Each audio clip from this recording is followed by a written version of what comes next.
girl Diamond. I am back with my own new review of Love and Marriage Huntsville. Yes, I know. It's late, but y'all, this episode really didn't give nothing. It was weird and boring, okay?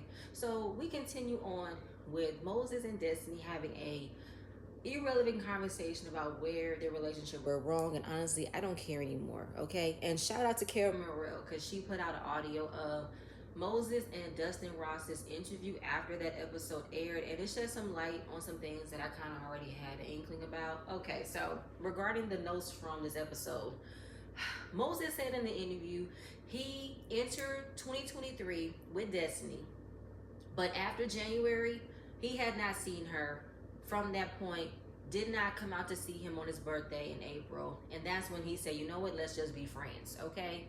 Because Moses said him and Destiny had a friends with benefits type of relationship. When they're both not really in a relationship with someone else, they call up each other out of convenience to have that comfort, to have that spur of the moment, thrill, intoxicating ride, and it got boring for Moses, okay?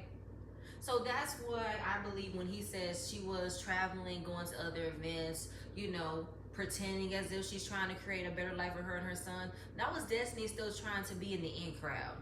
When he outed her by saying she didn't have no money.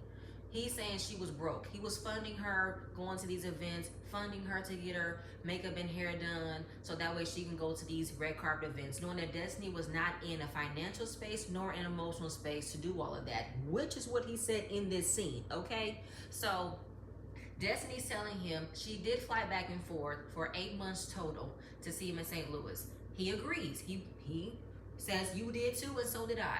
So that he got bored with that. I would say he got bored, and assuming that he was supposed to continuously fund her life after not showing him that she's trying to elevate in this relationship as well, they should discover to be more, he cut it off. And she got mad about it. Because I don't see how you can put all that responsibility on Moses funding your lifestyle and you're not showing up for him in the way he wants you to show up for him. I thought that Moses was going to be, an attention seeker. He wants the woman to chase him. But no. In that interview, he basically said he wants someone on his level. He wants someone that's all about the hustle mentality, getting to the bag, and growing with each other. Destiny was not trying to grow within herself and to elevate her brand, elevate her lifestyle, elevate her financial status. She didn't want to. She wanted Moses to just take care of her and she just reaped the benefits. And he wasn't going to do that. So it's annoying to me to see Destiny perpetuate that she was just his victim, perpetuate that she did all that she could to be a part of his relationship when she didn't see nothing else. She just wanted the money. She just wanted the perks. And he wasn't going to be used as a wallet. So in the confessional, she's talking about she's shocked that he didn't step up the way she thought he would. And it's like, well, if you're not trying to step up the way he wants you to step up, what makes you think he's going to do everything for you? So you're saying that when you pulled away, that's when he got spiteful? No. Once he really got to know Sunny, where she was mentally, emotionally, and financially, that's who he wanted to be with. You are not elevating in a way to brand yourself, Destiny. What's going on with Madani? We know it closed down. You had employees coming out saying you didn't pay them. What's going on with your songs? Are you making new music? Nobody is buying on 10. You selling candles? I hear you got a body spray out. It's just not aligning with what you're trying to present yourself. I said in my last video, Destiny likes to present herself like she's this boss bitch. She got it like that, trying to wear these designer labels. But in reality, you don't. You struggling. You're pretending. You're fake. You're fraud. Trying to rub elbows with Yandy and Portia after getting arrested is not a flex, ma'am, because we don't see nothing coming out of it. We're not seeing products. We're not seeing you trying to literally learn how to do this for yourself. We don't see it. So then she wants to correct him or check him on naming his business after a child of hers. He said, I named my business Justice. Justice was supposed to be a baby they were going to have. So not only, Destiny, were you not sure where this relationship was going, you were willing to have a baby with another man that you weren't in a committed relationship with. You are not in a financial space, head space, physical space, mental space to have another baby when you're still struggling to take care of the one you already have. So that's on you to take accountability on. That's on you to be honest with yourself. Then why would you want to set yourself up to be let down like that? Like, it doesn't make any sense. Just both of them going back and forth with what Moses said. He was there for Destiny. There, we're trying to give her advice about how to handle her business, advice about how she should move forward, and she didn't want to listen. She thought she had all the answers, and no. But at the same time, she wants to tell him, you told me the weight of what I was going through was going to weigh me down, and it is, Destiny. You've been arrested twice. You're still going through the motions with a barrack that you don't want to talk about, but you're all over every social media platform, presenting yourself to be a victim, pushing out negative narratives about everybody as if you haven't done nothing wrong, as if you're not the cause of your own demise at this point. So you can miss me with that. You can't blame someone who said you already knew what was up. You knew what was up, Destiny. You weren't in the right headspace, financial space to get involved with another man without a clear understanding of where you guys were going to evolve. You weren't. So you can't say, well, you knew what was up with me. Well, you knew what was up with you. So also with telling him you loved me all the way from April to August, Moses brought clarity in his interview that he really did not end things in a better way with Destiny after April. Hell, after January, he didn't.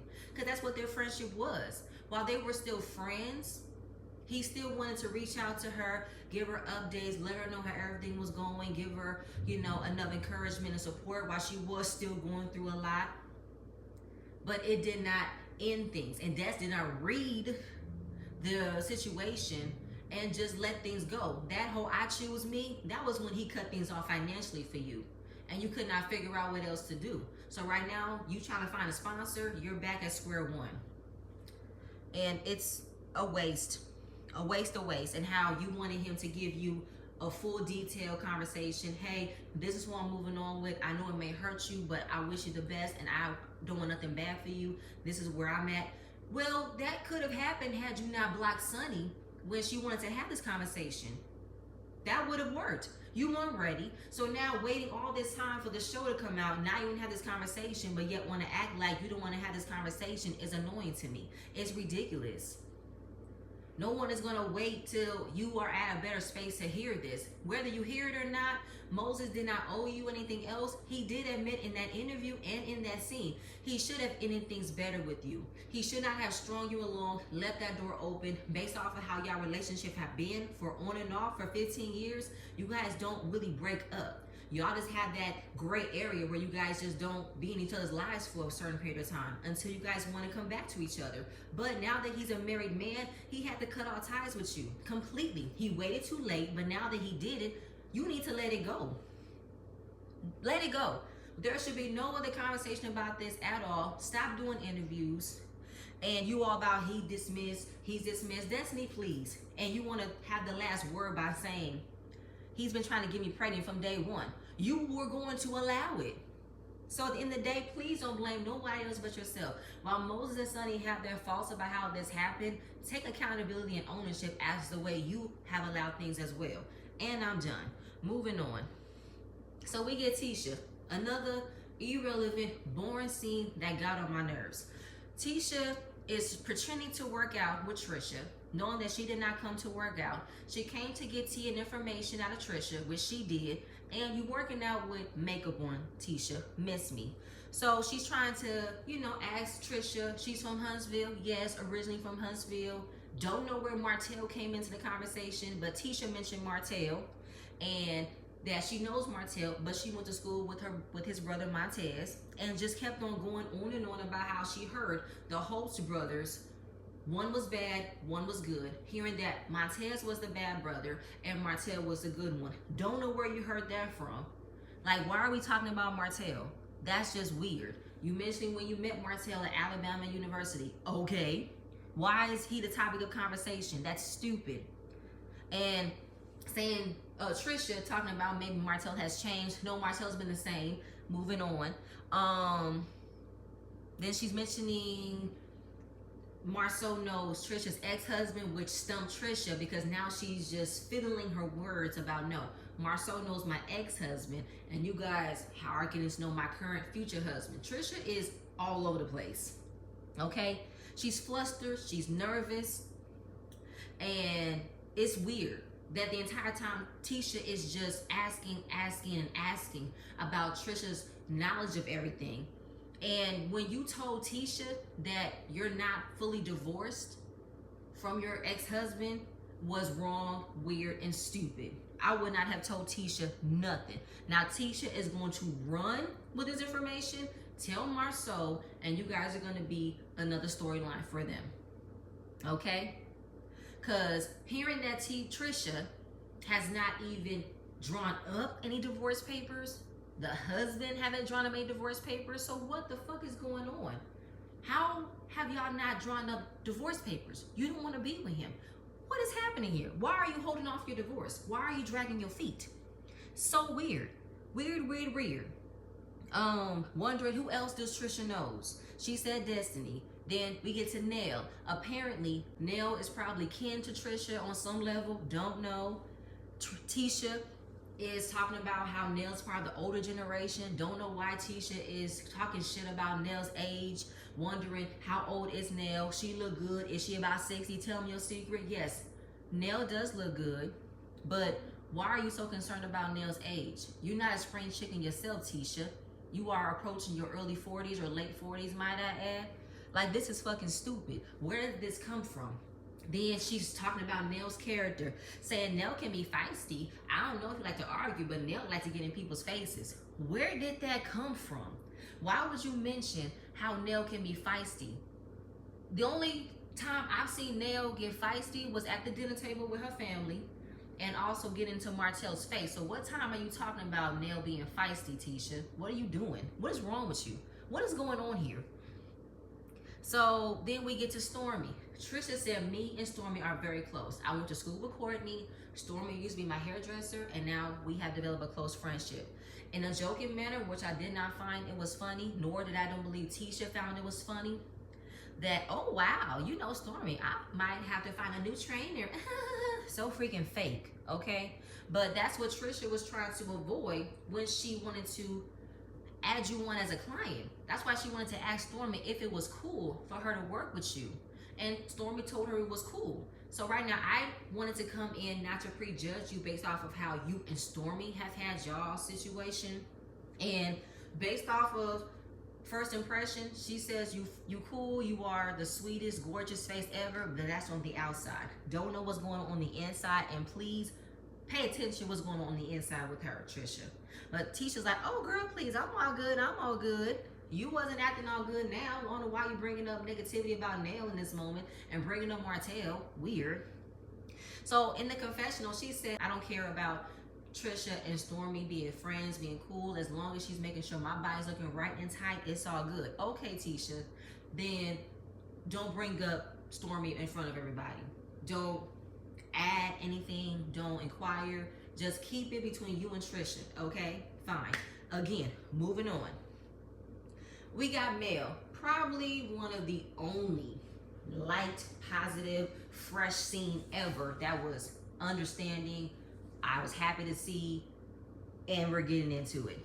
Melody had a sleepover with her very good friends, Shanita, Brittany, Lauren, and Tamika. Because folks like to say, Melody don't have friends, Melody can't keep friends. Here you guys are, suck on that.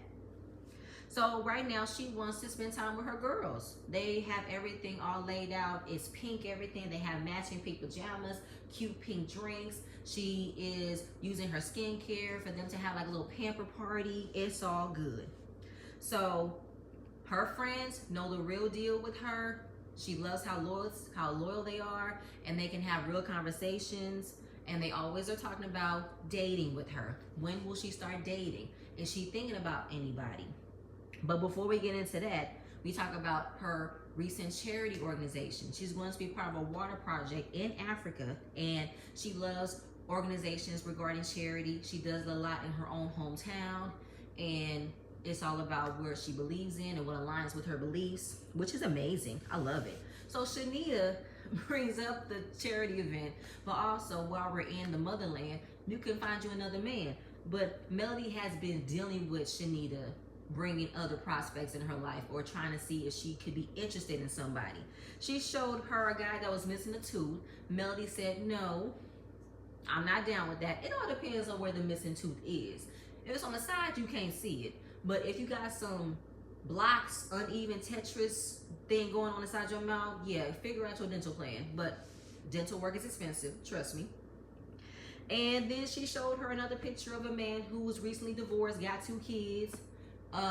She's like, no, he got great uncle pants, I'm straight. All of the nitpicking that Melody is doing. And it's like Melody should have a high expectation of what she already dealt with. She was married for a long time. Thought that the man she married was going to be her forever after. No. So I'm going to be very picky about the men you're going to be selecting for me. And she said, all I want is a little swag. That's it. So she appreciates her friend trying to put her out there, get back into the dating world. But right now, she's not trying to put her feet back in all the way. Has Melody dated? Yes. Does she want something serious right now? No. So while she appreciates her friend putting herself out there, she's still focusing on her healing journey. She's focusing on her kids' healing journey. And, you know, I am dealing with a lot. So I don't think it's right for me to just jump in. So Shanita asked her, do you believe that other people are hindering your healing journey? Absolutely, she believes that. Because imagine if I was to bring somebody around with what I got going on with a crazy ass ex-husband who wants to follow me around, record me on days like he did before, well, after we were divorced. Happy about that flashback. So yeah, she is hesitant on bringing somebody around. Nobody wants to deal with all of Martell's shenanigans that he continuously does, which is no fault of Mel, it's his fault. It's just too much to think on. You know what I'm saying? And he has made it extremely hard for her to move on from the divorce.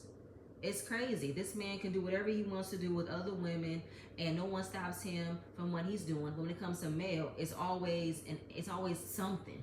Always a scandal. It's always, oh, look at what you doing. Like, it's super freaking weird. You know what I'm saying? So with finding out that this man will follow her around, record her while she's on dates, that's what makes her afraid of bringing someone around, opening up herself to get out there in the dating world because of what he might do. Absolutely. I'm so happy they did that flashback because a lot of people have amnesia with what Mel has been going through ever since she left him. This hasn't just started. You know what I'm saying? He didn't just come out and do this. He's been doing this for the past 3.5 years. He has not fully let go and move on from this. Mel has been trying to move on from this. So, hell yeah. Constantly dealing with bullshit, constantly thinking he's doing something better. Like, no, he ain't waving the white flag. So right now, with everything that he does, Shanita told Mel great advice that I was completely here for.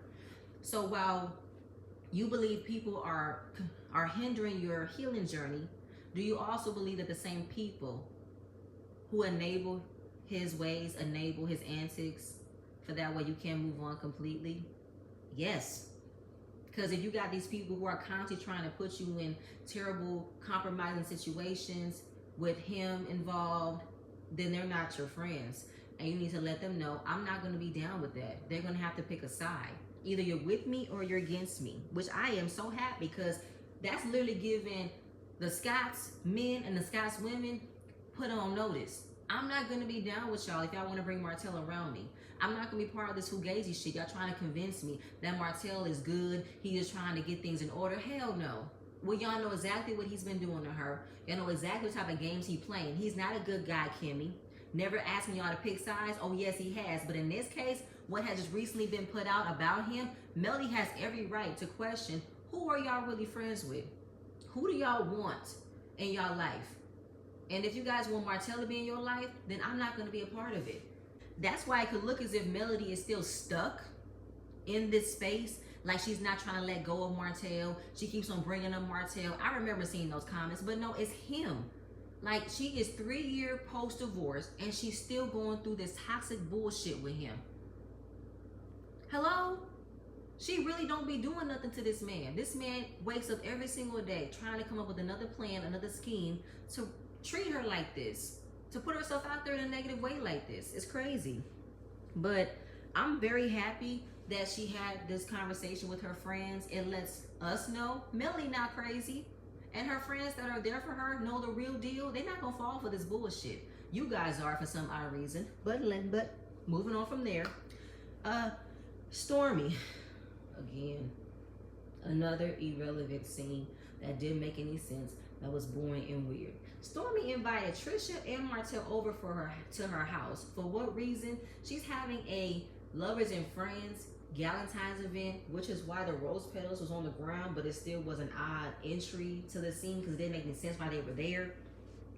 And it's weird that she asked Martell over her house. When did Stormy and Martell become cool like that? When? Yeah, see, Stormy, your movements are very questionable right now. I am not trusting Stormy at all with anything that she says, anything she tries to pretend that she's on. I'm not. So when Martell came in and he introduced himself to Trisha, Trisha was surprised that he did not recognize her, as if she don't know who he is and as if he don't know who she is. So right now Trisha's looking uncomfortable, embarrassed, and annoyed that he don't know who she is. And that's exactly how she expressed it in the confessional. Stormy is witnessing the whole thing, looking so uncomfortable and awkward, like, y'all being weird, but y'all know each other, right? Y'all do. And he's looking dumb. We do? We know each other? Yeah, we do. How we know each other? So freaking weird, right? Martell, you should be good with faces. Stop, please. So then she mentions his brother. You know my brother? And that's when Trish was like, man, bro, stop playing. Like, it's so freaking weird. Why are y'all acting like y'all don't know each other? The fuck? Still confused. Then he didn't want to mention the time frame of what they knew or how long they've known each other or when was the last time they saw each other. It's like, why you don't want to mention time frames? Because your time frame could be missing some gaps or two. What's up with that? Weird, like I said, weird. So mentioning his brother's back in jail, Martell incriminates himself by saying he was almost in there with him. This is the shit we talking about. He wanted to act stupid last episode, like he don't know what happened, he don't know what's going on, what he did with that message, but then he wanted to make it a joke that he was almost in jail with his brother. See, that's not funny. And that's the shit that makes someone look at you crazy. Because how could you joke about almost going to jail, but you want to defend your character, defend your innocence so bad about what you did not do when we know what you did? Like Dr. Jekyll and Mr. Hyde. I can't. So, whole thing, weird. Then he ends up like, you know what? Let's just cut this all out. Because Storm was like, y'all acting weird as fuck. Like, y'all have known each other, right? Have y'all had something going on? So he was like, no, we haven't. Trisha said, no, we haven't, because then they gonna make it think we were, we were something, like we did something. And it's just like, first of all, no one thought that. But in this scene, when you want to give out that disclaimer, duly noted, y'all fucked around at some point. It don't matter. I don't care, because I told y'all, I did not want Trisha's and Kian's first introduction to their first season be all about whether or not she had something going on with Martell. I said that, and this is what is going on. So, trying to invite them to be her models, I guess, or whatever it is for her lovers and friends Galentine's event. She wants them to be all oiled up with her new body glaze and stuff. Martell want to say he ain't been in the gym in a minute, so he gonna need to go back and do some reps. I said, Martell, while you're not making any money to help sustain yourself, you look like you don't miss a day in the gym. Please, you strike me as a man who always makes sure he looks good. So you can miss me with that. Get off my screen. All three of you, okay? I don't know what Stormy's obsession with Trisha's body. Like, she is just all over Trisha's body. And again, whole scene weird. Martell leaves. Then Trisha even mentions how weird it was that Martell acted like he did not know her. And then she said, I just saw him a few months ago at Target. Then why did you say that in this scene though, Trisha? Why did you go all the way down maybe 10 years ago that you last saw him, when you said it earlier in the scene or a couple of episodes ago, you seen Martell at the gym? And now how you just said you seen him a few months ago at Target? Stormy, you knew that. I swear to God, anytime Stormy comes onto the screen and she tries to act like she don't know what's going on, she wants to ask all the questions to pretend as if she's hearing everything firsthand. No, Stormy, I'm pretty sure Trisha told you before how she recently saw Martell. Like, y'all trying so hard to try to create a moment. Like, get out. I don't understand what was going on in Stormy's mind, knowing that both Stormy, what were these names? I don't know what was going on in Stormy's brain when she said, since you're in the gym, Martell said he needs some help, maybe you can train him. Why? Why do you want to put Martell and Trisha in the same room, Stormy? Why? Why should she need to train him? This man is already fit to be a damn trainer himself. Why should she need to help him? Like, it doesn't make any sense. And saying how she don't hire men, or she doesn't train men, but for Stormy, I'll do it. The fuck? Really? You're already getting out your comfort zone of being a part of this event, but all it took was for Stormy to say, why don't you train him? And you're gonna say, okay? What's up with that? Trisha, are you nervous in front of the cameras? Nervous around Martell? What's up with this? Why aren't you fighting as much to not try to be around Martell? Like, it's so weird to me. As soon as she says, can you do it? You say, okay? Weird. Weird.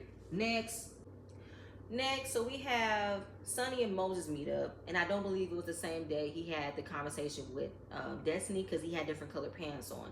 In the scene, he had white pants, so in this scene with Sonny, he's having dark pants. So in a nutshell, it got heated with Destiny because he was trying to let her know I moved on. But before we get into that, Sonny was asking Moses how was Destiny dressed. I know Moses looked at Destiny because that's what Destiny wanted him to do. She wanted him to look at her with what she was wearing. Now, I saw the comments that people were saying that Sonny was acting insecure because she just kept on asking questions about what was Destiny wearing, how did she look, did she wear this, did she do that, how did she, I didn't like the way the camera kept on panning in and out of Sonny's face, and the music effect in the background annoyed me because I don't agree with Sonny being insecure. I believe that Sonny was coming from a woman's perspective. Like, if there was an opportunity a woman was going to have with an ex that she still secretly wants back, she's going to make sure that the way she's going to come in, she's going to come in looking good. She's going to come in with body on fleek, hair looking good, nails done, everything did. So that way you can regret that you're going to ever miss out on a girl like me. You're going to regret that you did not make it right with this one. And that's exactly how it was last episode, which what I believed.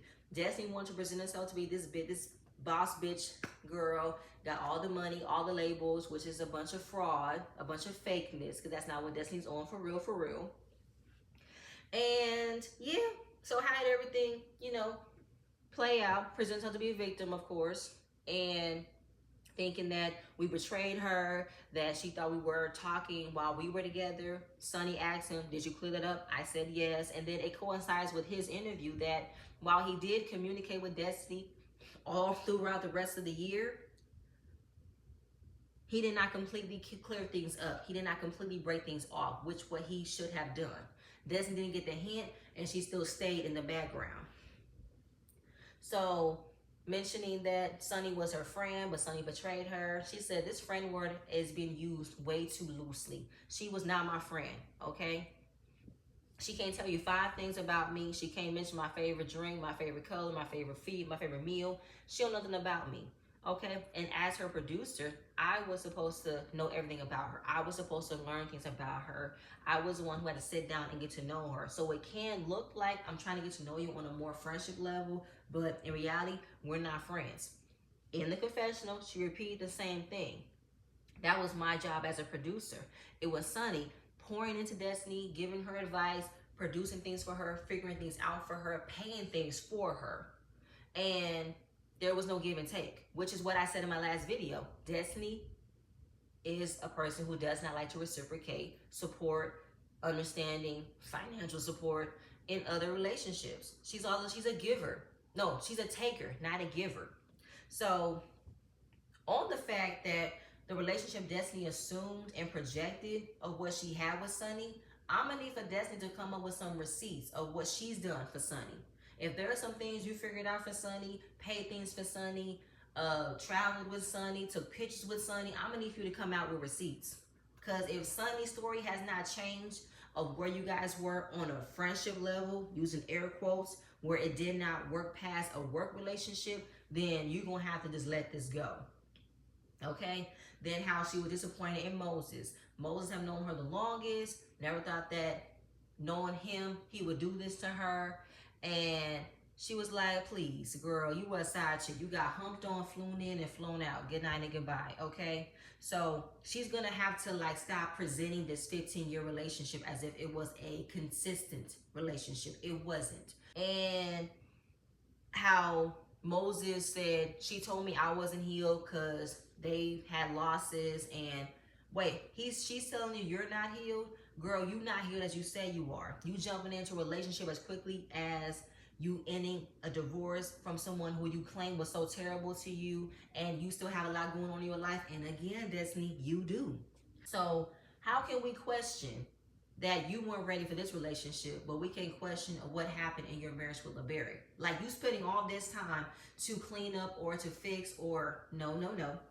You're spending all this time to place a negative narrative of what went wrong in your situationship with Moses, but you can come out and be more honest and transparent of what led to your divorce with LeBerry, what led to you getting arrested for fraud, identity theft, your business being closed down. What's up?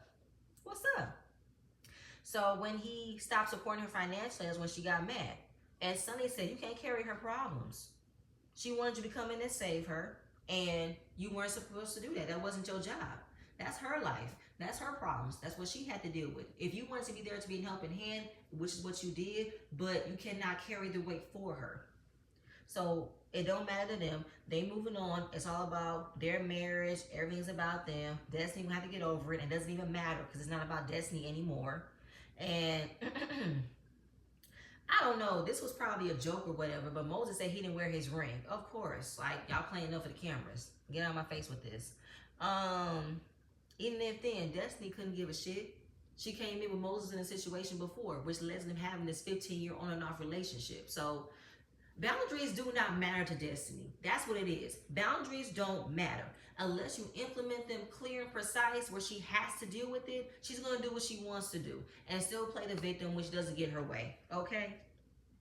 So, moving on from that. But while Moses did present himself to be a player in his interview, I hope you have cut off and have thrown away your player ways and not fuck with Sonny.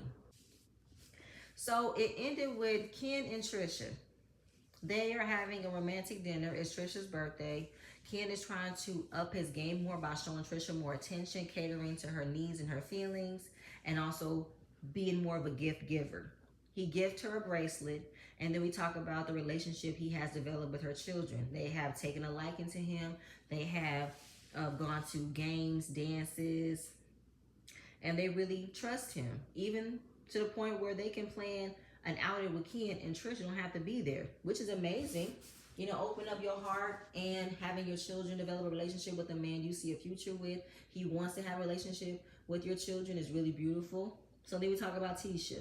She likes Tisha. She believes she's cool. She's down to earth. And then we get to Martell. Martell met Trisha at Stormy's house, where Martell wanted to act like he didn't know who Trisha was. And Ken was like, really? Yeah, that's weird. Why would he pretend he didn't know you? Yeah, I'm just saying, like, that's so weird. But why didn't you speak up for yourself back at Stormy's house, Trisha? Like, come on now. I understand Trisha is having a hard time speaking up for herself. She's having a hard time communicating, but you don't want no one to make you look like a fool. Even if you're not trying to out anything from what we're already trying to understand and maybe dissect on what you're trying to hide. But no, speak up for yourself. You know what I'm saying? Like, check him. Don't play with me. You know me. And it's just like, okay, so him not acting like he don't know you is so crazy because we see him so much. They were at his magazine party. Now, Ken only knows Martell through Trisha. She knows him more. So Ken is like, okay, figure that out, because then he gonna act like he don't know you. It's gonna make everyone believe y'all had something going on, like you one of his old creeps or something. You one of his old flings. And it's like, well, y'all keep on mentioning it. That's all they gonna talk about. But yeah, clear it up, but prepare for the comments, because they already gonna have something to say. Because you guys are feeding everybody's storyline with this. Everybody, the Scotsmen and the Scott wives are already clinging on to the Moses and Sonny situation. They're clinging on to Martell going to jail. Now they're going to cling on to Trisha and Martell probably having something going on. Don't know when. Don't know how long. Okay? So then, when he mentioned how he bought the bracelet, he's holding back on purchasing another particular jewelry or ring because she is still married. She has not filed for divorce. Why? So what is going on. They have not been at a communicative standpoint. It's hard. So Ken is like, listen, I want to move forward with you. I want to be with you. But I want to know, am I wasting my time? Because why haven't you made the proper moves of getting this done? What is holding you back of not fully filing the papers to divorce your husband? Obviously, you don't want to be with him. You are living with Ken. You express so much emotion and feelings and a lot of positive things to say about Ken. When it comes to your ex-husband, whatever you want to call him, he's all negativity. He's just a dark cloud. The way that Stormy want to describe him as Mr. from The Color Purple, then what? Is he dangerous to be around or something? What is he holding over you? What is it? Okay? Because y'all been together for 2 years. He had already cleared his situation with his ex. So why haven't you cleared up your situation? And I'm not mad at Ken at all for questioning whether or not he should be here when he's trying to tell you, I want to pop the question. I want to marry you. But I don't want to marry a woman that's not ready to be with me. Okay? So what's up? What's going on? Where is your effort in making sure you want to be with him? Because he's questioning whether or not you want to be with him. So what is it? Because he's trying to let you know, I'm not trying to waste my time. And then it's to be a continue. Like, come on, Trisha. When you going to sign them papers? Y'all. That's it. That's all I have. I ain't got nothing else. Like I said, this entire episode was boring and weird. But let's get into the next episode. It looks like it's going to be a mess. I want to see if she's going to keep up with that same energy with Stormy and Nail. But y'all, please stay tuned for the next video. And I'm going to see you guys later. Bye.